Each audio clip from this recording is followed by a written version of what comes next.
I get lots of questions in through the Ask Me Anything feature and like to answer them from time to time. Trinity from Houston recently wrote in, and she wanted me to talk a little bit about introversion, about being an introvert. So let's try that.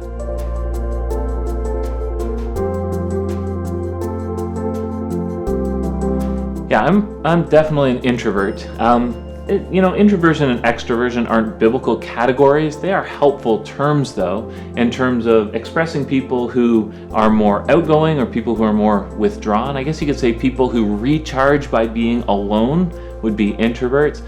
They're drained by being with people, where extroverts tend to be drained by being alone and need to be with people in order to recharge. So that's probably a useful way of breaking down the two sides. Most people are somewhere on the scale between them. There are people right in the middle, but most of us lean one way or the other a little bit more. I'd say I'm pretty significantly introverted. My safe space or my happy place is usually being alone with a book or something like that. Quiet person, can feel even awkward in social situations or in big crowds, that kind of thing. So yeah, definitely introverted.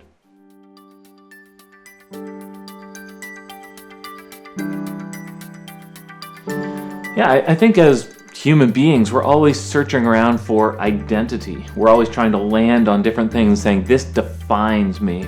And I want to say that introversion is what I am. I mean, it describes who I am. I believe God has made me introverted. It's not sinful to be introverted.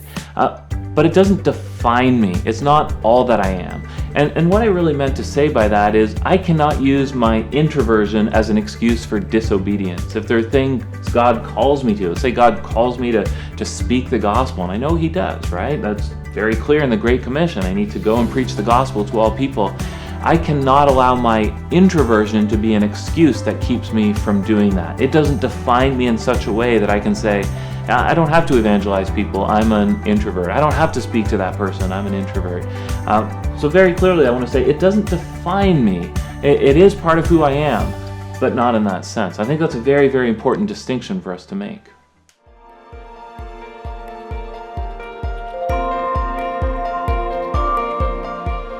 Okay, again, so self-denial is saying, this makes me comfortable, yet I know that God calls me to this. And let's just turn it around. As extroverts, you have to deny yourself too, right? You might always want to be in a crowd, but the Bible calls you sometimes to silence or to praying, to meditation, to those things. So it's not just introverts who struggle with this.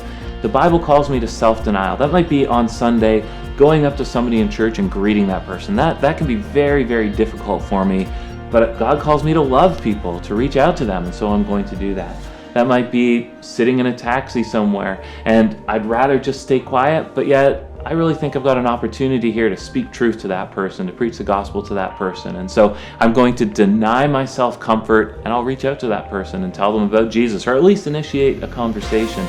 As parents, it can be having conversations with our children when we'd much rather be reading a book or doing something quiet. As spouses, reaching out and having a deep conversation with our spouse when that can actually be hard. So there's 100 different ways that as introverts, we just need to say, no, this is something I want to do out of comfort, yet I believe God's calling me to something uncomfortable. So I will do that in order to honor God and serve another person.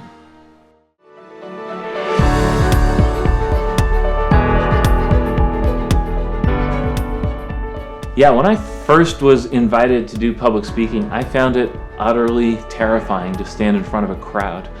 There were a couple times I had to call Eileen and actually have her talk me out of my hotel room or out of the room I was staying in so I could go and stand in front of a group of people. Honestly, what I had to do was just leave it before the Lord and say, I believe you've given me this opportunity. I believe I have the opportunity here to serve other people, so I'm going to. So I'll deny myself the comfort of staying in my room or whatever it is. I'm going to go and serve you and trust that you'll bless me through it. And you know what I find is interesting, though? I find it easier to speak in front of a crowd of 500 or 5,000 people than a crowd of 5 people.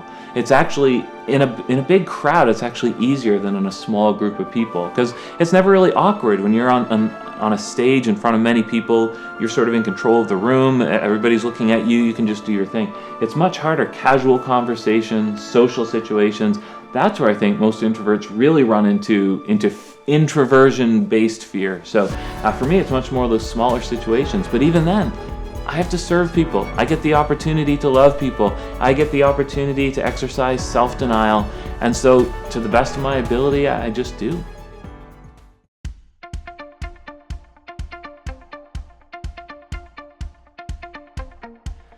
I don't know that we gain a lot by comparing ourselves to other people, to be honest. I think it's better just to ask, what does God call me to? What does God desire of His people? What does God demand of His people? And how can I do those things? Well, like anything else, the longer we go before we obey, the harder it is to obey. And so, if you really feel that God's challenging you here, that I'm not just introverted, I'm withdrawn. I'm not just introverted in my personality. I'm using that as an excuse to avoid people or not to express love to people. Allow yourself to be convicted and believe that's the Holy Spirit convicting you, and then just choose to do something about it. Maybe that is just greeting one person on Sunday. Set a goal. I'm going to meet somebody new every Sunday. I'll just march up. You know what? You'll have some awkward situations. Who really cares? You're doing the right thing. You're honoring God. What's a little awkwardness or a stilted conversation compared to the joy of meeting somebody created in the image of God, somebody that God has set His love upon, meeting that person, welcoming that person? You probably won't ever become an extrovert, and that's okay. It probably won't ever be easy or even energizing for you to be in that situation. I don't think God's calling you to change your personality. He does for some people. I think God's calling you to obedience. So just ask, how can I obey God? What obedience is He calling me to today, this week, next Sunday? Set yourself some goals and just see what the Lord does.